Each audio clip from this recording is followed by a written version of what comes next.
പാലക്കാട് ടൗണിൽ കൂടെ ഒരു രാത്രി സവാരിയായിട്ടാണ്. ഞാനിവിടെ റൂമിൻ്റെ താഴെ ഒരു ഷോപ്പിൽ വന്നതാ. പാലക്കാട് ടൗണിൽ നമ്മൾ ഇറങ്ങിയിട്ടുള്ളത്, അതായത് താമസിക്കുന്നത് ആദ്യമായിട്ടാണ്. നമ്മൾ ഇതിനെ പാസ് ചെയ്യാറുണ്ട്, എങ്കിലും പാലക്കാട് വന്നിട്ടില്ല. ഈ നാളെ രാവിലെ കൽപ്പാത്തി എന്ന് പറഞ്ഞ ഒരു ഗ്രാമത്തിൽ പോകണം. പിന്നെ കൊല്ലങ്കോട് ഒരു ഗ്രാമമുണ്ട്, അവിടെ പോകണം. അങ്ങനെയൊക്കെ വിചാരിക്കുന്നു. അപ്പോൾ പാലക്കാട് ടൗണിൻ്റെ രാത്രി കാഴ്ചകളാണ്. അപ്പോൾ ഫുഡ് ഓർഡർ ചെയ്തിട്ടുണ്ട്. അപ്പോൾ നമ്മൾ റെസ്റ്റോറൻറ്റിൻ്റെ അടുത്ത് തന്നെയുള്ളൊരു ഷോപ്പിൽ പോയതാണ്.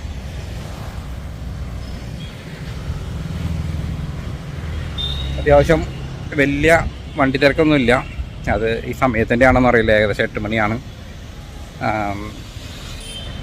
എന്തായാലും മറ്റൊരു ഗ്രാമത്തിൽ ചെല്ലുമ്പോൾ നമുക്ക്, ഗ്രാമമല്ല ഇത് ടൗണാണ്, പാലക്കാട് ടൗണ്, നമുക്ക് വേറൊരു എക്സ്പീരിയൻസ് ആണല്ലോ. അപ്പോൾ ഇവിടുത്തെ ആളുകൾ, ഇവിടുത്തെ ഭക്ഷണം, അങ്ങനെയുള്ള കാര്യങ്ങളൊക്കെ നമുക്ക് ട്രൈ ചെയ്യാമല്ലോ. അപ്പോൾ അതിന് വേണ്ടിയിട്ട് നമ്മൾ ഇന്നിവിടെ സ്റ്റേ ചെയ്യണം.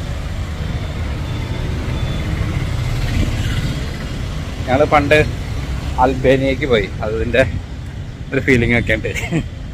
അൽബേനിയ ഒരു സ്ഥലത്ത് ഞങ്ങൾ അൽബേനിയ ടൗണിൽ തന്നെ റൂം എടുത്ത് താമസിച്ചായിരുന്നു.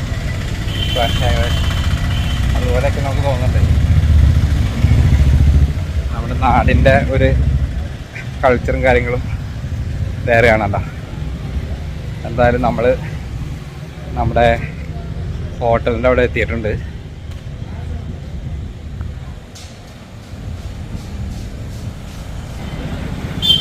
ഇപ്പോൾ ഇതാട്ടോ നമ്മുടെ ഹോട്ടൽ.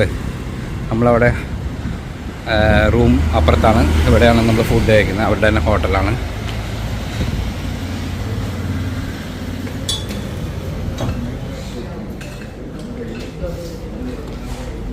ഫുഡ് വന്നില്ല ഫുഡ്.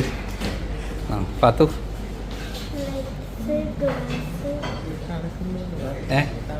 തണുക്കണോ? ചാർജറാണ്. അധികം പൈസ ഒന്നുമില്ല, 110 രൂപ.